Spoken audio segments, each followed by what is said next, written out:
Myanmar. Alors au terme des élections législatives et sénatoriales, peu de leurs candidats ont été élus. À présent, quel avenir, quelle survie politique pour Lamuka? Nous sommes avec Jean-Pierre Bemba, un des ténors de la coalition. Bonsoir. Bonsoir. Merci d'être avec nous depuis Bruxelles. En quelques mots, pour commencer, quels sont les principaux points sur lesquels vous vous êtes mis d'accord dans votre déclaration finale?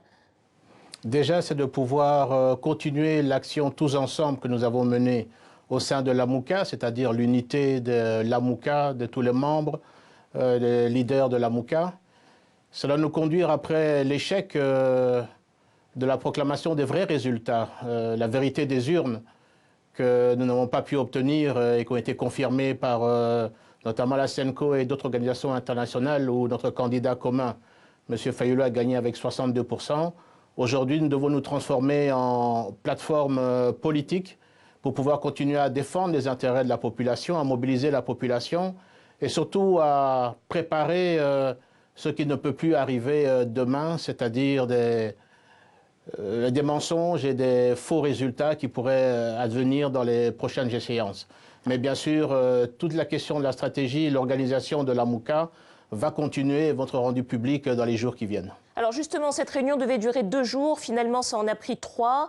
Hier, la conférence de presse s'est tenue près de 4 heures après l'heure annoncée.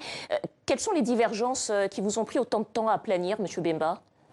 Non, mais d'abord, ce sont des discussions, ce sont des débats. Et puis, c'est également l'occasion aussi de faire le point, parce que c'est la première fois que l'ensemble des leaders de Lamuka se réunissaient après les élections, le 30 décembre. Donc, il était question de pouvoir faire le point et d'envisager, bien sûr, l'avenir.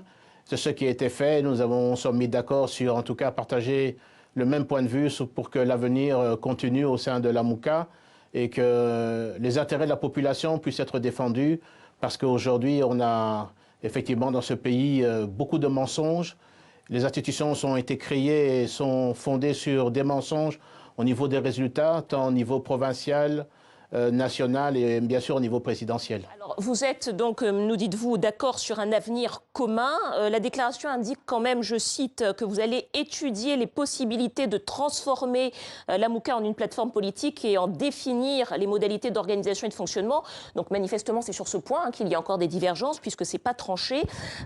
Quelles sont les différentes positions au sein de Lamuka sur la façon dont vous devez participer à la vie politique congolaise?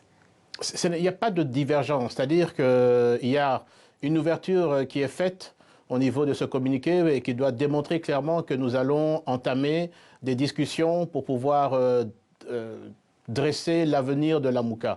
C'est important parce qu'il est question là-dessus de préparer l'avenir d'un grand rassemblement. D'autres partis vont certainement nous rejoindre, personnalités vont nous rejoindre.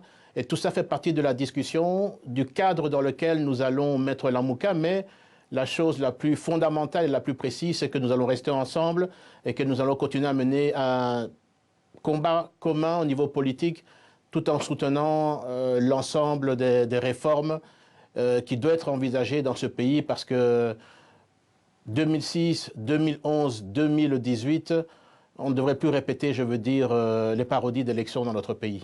Martin Fayulu, votre candidat, est engagé dans un combat pour la reconnaissance de sa victoire à la présidentielle. Est-ce que ce combat reste la priorité de la coalition Lamuka? Bien sûr, c'est légitime, parce qu'il a gagné les élections à plus de 62%. On a volé notre victoire au niveau de la présidentielle. On a mené un combat pour le peuple, pour le changement radical au niveau tant de la gouvernance, au niveau du respect des droits de l'homme que nous voulions installer dans notre pays. Cette victoire qui nous a été volée, il la conçoit et il veut la faire partager. Ce qu'il y a maintenant, c'est que nous devons... Oui, au niveau de Lamuka, est-ce que vous allez axer votre stratégie sur la reconnaissance de la victoire à la présidentielle ou sur une autre action politique? Non, nous allons étendre l'action politique. Nous devons, comme je le disais, devenir... dans cette plateforme politique, avoir une stratégie pour pouvoir par la suite préparer la population à ce que Lamuka soit une force d'alternance demain dans le pays. La confiance que la population nous a faite, nous devons la garder et nous devons la mériter. Et les propositions que nous allons faire, les actions que nous allons mener vont aller dans ce sens-là. Monsieur Bemba, une dernière question en quelques mots, il nous reste peu de temps. Pour clarifier, est-ce que vous considérez qu'il faut à présent, ou non, tourner la page de la présidentielle?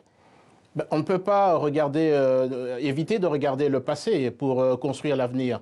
Et je pense que ce qui a été fait dans le pays dernièrement au niveau des élections, qui est une fabrication totale de tous les résultats, font qu'il faut absolument que nous mettions en place des mécanismes pour que ça puisse reproduire.